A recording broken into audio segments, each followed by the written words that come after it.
de número 80. Você vai receber uma palavra de Deus para o teu coração. Quantos precisam ouvir a voz do Senhor? Diga amém. Amém. Olha para essa pessoa do teu lado e fala assim: Deus vai falar com você nessa manhã. Fala assim: como você está bonito hoje. Elogia ele. Dá um elogio para ele. E por que vocês riem? Vocês elogiam? Porque não dá, não? E aí, Fê? Tô bonitão hoje?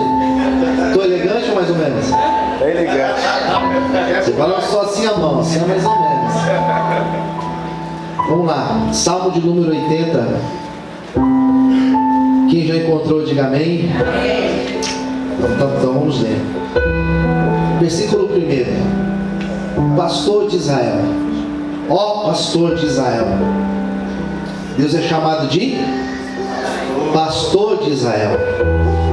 Dá ouvido, tu que guias a José como a um rebanho, que te assentas entre os querubins, resplandece perante Efraim, Benjamim, Manassés.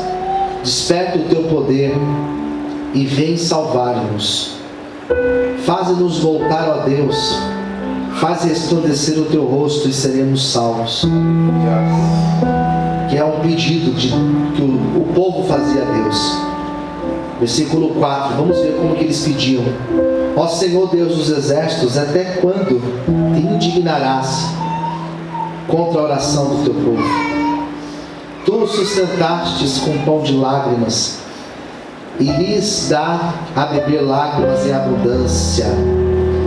Tu nos pões por objeto de contentação entre os nossos vizinhos, os nossos inimigos. O que eles fazem? Zombam de nós entre si. Pode ser que alguém tenha zombado ou esteja zombando de nós nesse momento. Talvez alguém esteja zombando de mim ou de você, mas não se preocupe. Deus, ele tem visto todas as coisas. Você crê? Quem crê, diga amém. 7. Faze-nos voltar, ó Deus dos exércitos. Faz resplandecer o teu rosto e seremos salvos. Agora ele vai usar uma metáfora. O que é uma metáfora? É uma figura de linguagem. Olha o que ele vai usar de metáfora. Versículo 8. Trouxeste uma vinha do Egito e lançaste fora as nações e a plantastes. Ou seja, ele chama o povo de Israel de vinha. E ele fala: o Senhor trouxe essa vinha lá do Egito, o Senhor tirou esse povo do Egito, tirou as nações que habitavam na terra de Canaã, os cananeus, e nos fez habitar nesse lugar, nos plantou nesse lugar. Verso 9: preparaste lugar e fizeste com que ela aprofundasse raízes, e assim encheu a terra. Ou seja, nós entramos na terra e nós aprofundamos as nossas raízes. Nós criamos raízes nesse lugar. Olha a expressão que o salmista está usando. 10. Os montes cobriram-se com a sua sombra, e como os cedros de Deus se tornaram seus ramos.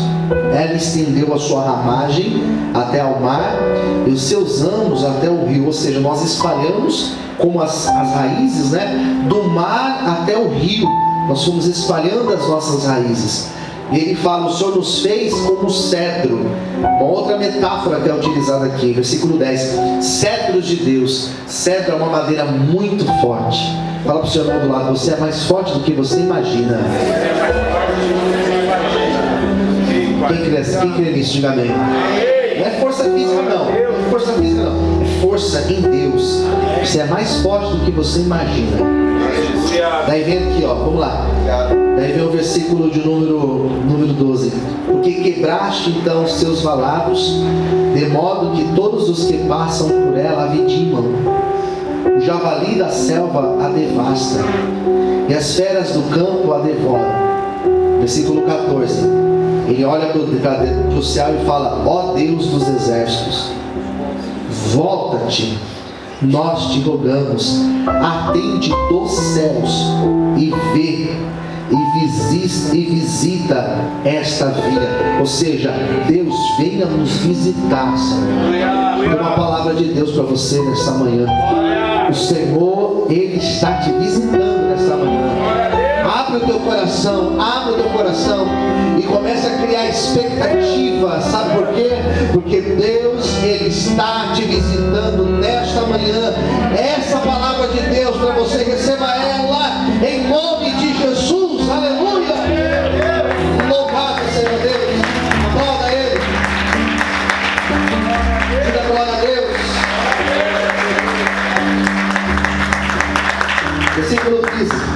E a videira que a tua destra plantou, e o sarmento que fortificaste para ti, está queimada pelo fogo, está cortada, pereceu pela repressão da tua face. Ou seja, hoje nós estamos queimados pelo fogo, cortados. Daí vem o versículo 17: seja a tua mão sobre o varão da tua destra, sobre o filho do homem que fortificaste para ti. Deste modo não nos iremos de após ti. Guarda-nos em vida, e invocaremos o teu nome. Versículo 19: faz-nos voltar, Senhor dos exércitos, faz resplandecer o teu rosto e seremos salvos. Oremos, vamos fechar os nossos olhos. Curva a sua cabeça nesse momento, feche os teus olhos. Senhor, esta é a hora, Senhor, da tua palavra, ó Deus, ser ministrada. Venha falar, Senhor, aos nossos corações. Venha ministrar, Senhor, o teu querer para a nossa vida, através dessa pregação de hoje, Senhor. Não é por acaso nós estamos aqui, não é por acaso que o Senhor nos trouxe aqui, Senhor. O Senhor nos trouxe porque o Senhor tem uma palavra de vida, uma palavra de fé, uma palavra de renovo para a nossa vida. E eu te peço agora, Senhor, onde tiver o coração aberto, onde tiver o coração pronto para receber esta palavra, venha falar, Senhor, venha ministrar o teu querer, Senhor, e a tua vontade para as nossas vidas. Nós precisamos, ó Deus, ouvir tua voz. Nos abençoe, Senhor, e fale, meu Pai, aos nossos corações, em nome de Jesus. Amém. Aplauda Jesus, aleluia.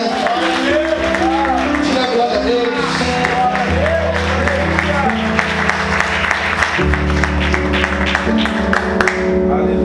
O Salmo de número 80, ele é atribuído a Asaf.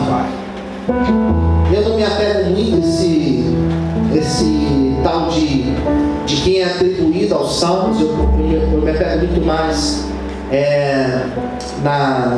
no escrito em si, do que me apegar a esse detalhe de se foi Asaf, ou se foi Davi, ou se foram os filhos de Coré, ou se foi Salomão, ou se foi Moisés. Para eu interpretar um salmo, eu vou muito mais na ideia que o salmo apresenta. E este salmo de número 80, ele pode ser entendido de duas formas, ou melhor, ele pode ser dividido em duas partes. E a primeira parte é um salmo que vai trazer memórias, é um salmo que vai trazer recordações, é um salmo que vai mexer em arquivo de memória. E eu não sei como que é para você esse lance de memórias. Eu não sei como que é a tua vivência com Deus, teu histórico com Deus.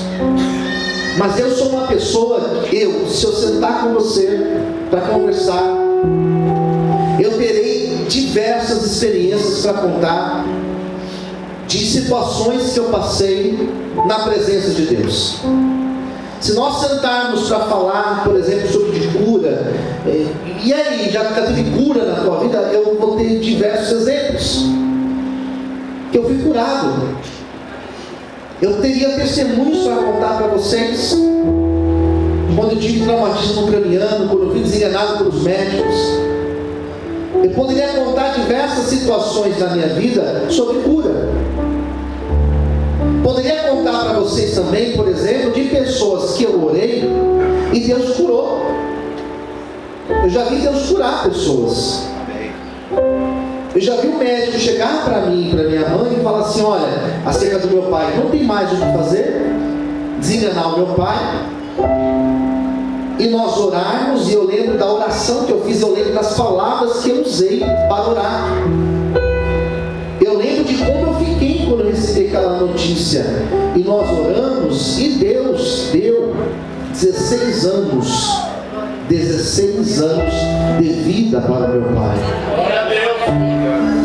Então eu poderia citar para vocês diversos testemunhos como esse, de pessoas que eu vi o Senhor curar de forma instantânea, pessoas paralisadas, com o corpo paralisado, que depois da oração conseguiram fazer os movimentos e estavam curados para a glória de Deus. Glória a Deus, aleluia. Este salmo é um salmo que traz lembrança, e existe um poder muito grande de você trazer à memória aquilo que te traz esperança, trazer à memória o que te traz esperança. Fala para quem está ao seu lado, diga: traga a memória.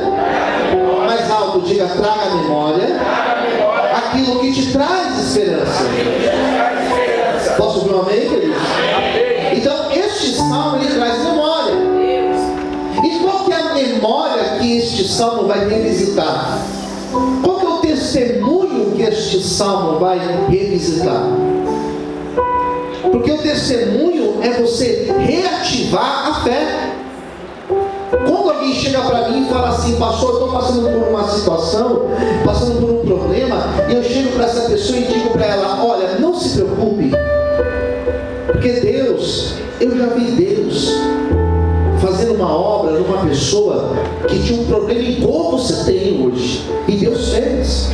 Ou então eu digo: olha, Deus já fez na minha vida, Deus já fez isso na minha vida, Ele já restaurou a minha vida. Descansa, Ele vai fazer na tua vida. Quando você traz o testemunho, o que você está dizendo? Eu já vi Deus fazer, e Ele pode fazer também na tua vida, porque eu não sou melhor que você.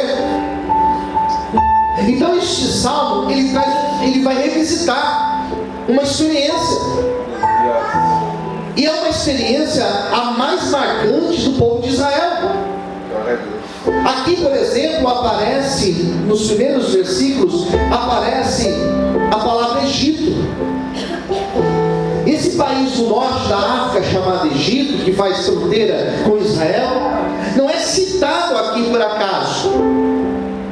Esse povo ele é citado, essa nação é citada, porque foi uma nação em que ela oprimiu Israel por mais de 400 anos. Ela foi uma nação que oprimiu Israel por mais de 400 anos, mais de 4 séculos. Então, quando o salmista está pedindo para Deus restauração, quando o salmista está orando dizendo: Senhor, eles estão oprimindo, eles estão oprimindo a nós, eles estão nos escravizando, eles estão lançando palavras contrárias, ele revisita a experiência do Egito. E ele diz: como o Senhor fez na época em que nós estávamos no Egito, eu creio que o Senhor pode fazer nos dias de hoje na nossa vida, porque o Senhor não mudou. E a primeira notícia que eu tenho para te dar nessa manhã é que Deus não mudou. Se Ele fez no passado, Ele continua fazendo. Ele está aqui para fazer na tua vida. Você pode aplaudir e ressaltar o teu sorriso. Aleluia.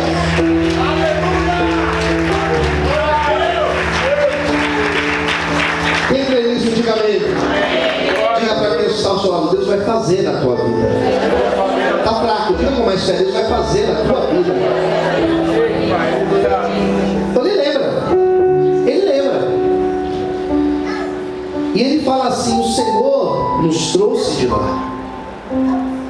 E a nação dos egípcios, a opressão dos egípcios, ela foi uma opressão terrível.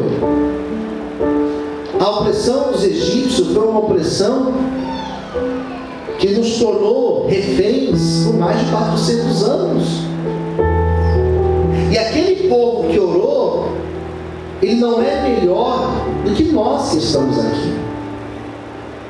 Se o Senhor ouviu aquele povo lá no passado, se o Senhor ouviu e respondeu aquele povo no passado,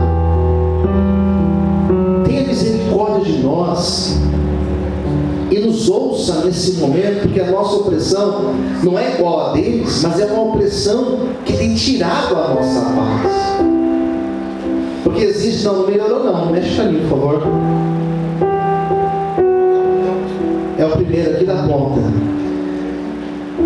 Então, se o Senhor fez no passado, o Senhor pode fazer no dia de hoje, pelas nossas vidas. Não, pode deixar. Pode ser que piore. Sabe qual que é? Amém?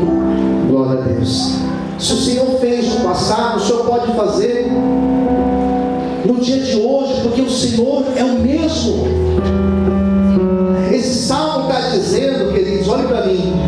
Este salmo está dizendo que Deus não mudou. E se existe algo na imagem de Deus que nos traz segurança, é saber que Deus não muda. Diga para quem está ao seu lado: Deus não muda. Isso, olha para mim, isso traz uma estabilidade. Isso traz estabilidade para o nosso relacionamento. Tá bom, filho, obrigado. Isso traz estabilidade para o nosso relacionamento com Deus. Imagina você se relacionar com uma pessoa, você que é casado, imagina você se relacionar com uma pessoa que é constante, que não oscila. Imagina na igreja, se o pastor tem obreiros que são constantes e que não oscilam, que permanecem do mesmo jeito. Imagine só como que seria. Porque nós estamos numa época em que as pessoas, elas estão mudando cada vez mais, e que hoje elas falam uma coisa e amanhã elas já falam outra coisa. Hoje elas falam que te amam e amanhã elas falam que você não presta.